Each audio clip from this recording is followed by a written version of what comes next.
Merci, Madame la Ministre. La parole est à Monsieur Max Mathiazan. Merci, Monsieur le Président. Ma question s'adresse au Premier ministre. Cette question s'adresse à toute la représentation nationale que nous sommes. Cette question s'adresse à la France, pays des droits de l'homme, aux femmes et aux hommes d'aujourd'hui, mais aussi à la postérité. Sur la planète, il y a des passés qui n'en finissent pas de passer. J'ai connu ma grand-mère. Ma grand-mère m'a raconté son grand-père.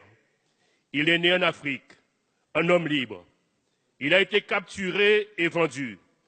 Il est arrivé en Guadeloupe en esclave. Il est mort après l'abolition de l'esclavage et cela se passait en colonie française.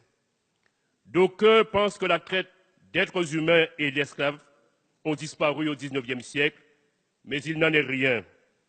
Aujourd'hui, en Libye, des migrants africains en route vers l'Europe sont vendus aux enchères comme esclaves par les trafiquants. C'est cette tragédie que vient de révéler au monde la chaîne américaine CNN dans un reportage qui glace le sang.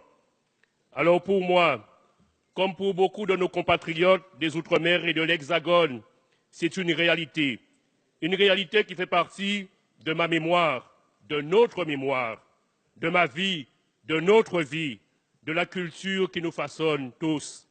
Mes chers collègues, n'est-ce pas dans cet hémicycle même qu'a été votée en 2001 la loi reconnaissant la traite et l'esclavage comme crime contre l'humanité? La France et l'Union européenne doivent réagir face à ce drame humanitaire insoutenable qui sévit en Libye et dans d'autres pays, et nous les connaissons.